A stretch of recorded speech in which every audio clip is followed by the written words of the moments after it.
آج کا ہمارا موضوع ہے تقدیر پر ایمان لانے کے بارے میں، کہ تقدیر پر ایمان لانا کتنا ضروری ہے، فرض ہے، لازم ہے۔ تقدیر پر ایمان لانا فرض اور لازم ہے،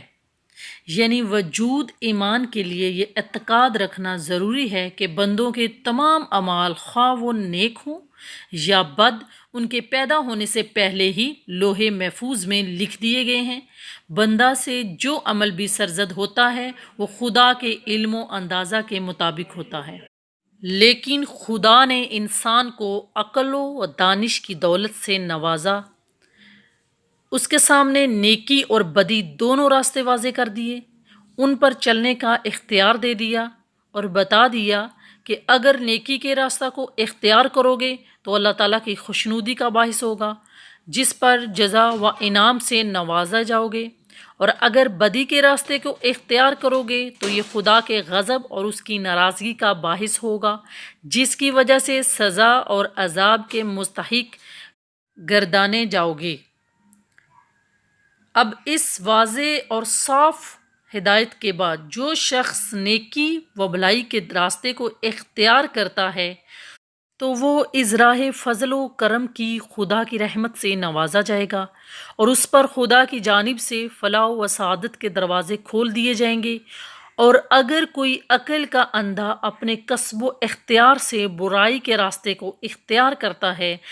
تو وہ از راہ عدل و سزا کا مستوجب ہوگا، اور اسے عذاب و تباہی کے دوزخ میں پھینک دیا جائے گا۔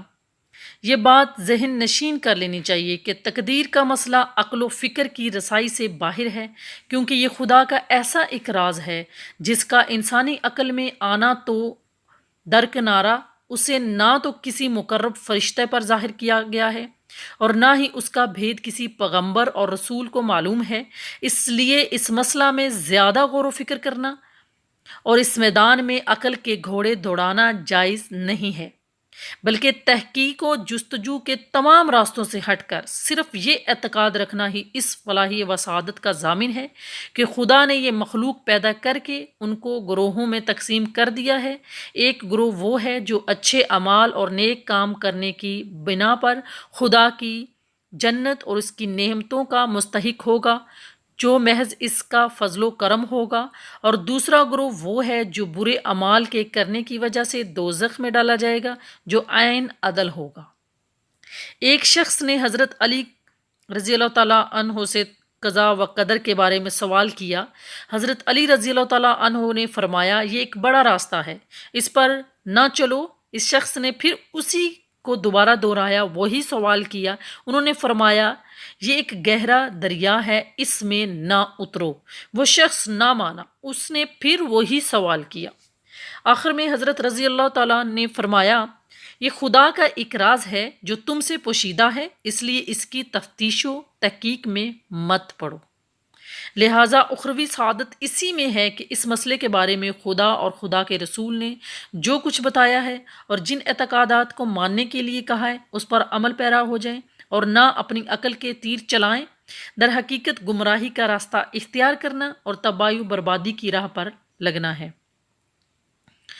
حضرت عبداللہ بن عمر رضی اللہ تعالیٰ عنہ راوی ہیں، وہ سرکار دو عالم صلی اللہ علیہ وسلم نے ارشاد فرمایا، اللہ تعالیٰ نے آسمانوں اور زمین کو پیدا کرنے سے 50,000 برس پہلے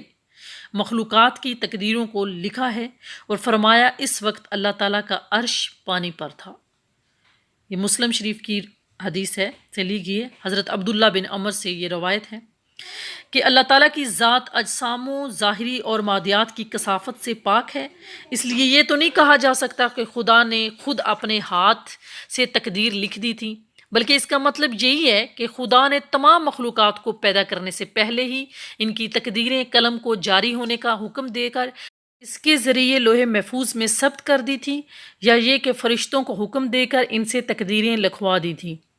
یہاں 50,000 برس کی مدت تحدید کے لیے نہیں ہے، بلکہ اس سے کثرت مدت مراد ہے کہ مخلوق کی پیدائش سے بہت پہلے ان سب کی تقدیریں لوح محفوظ میں لکھ دی گئی تھیں۔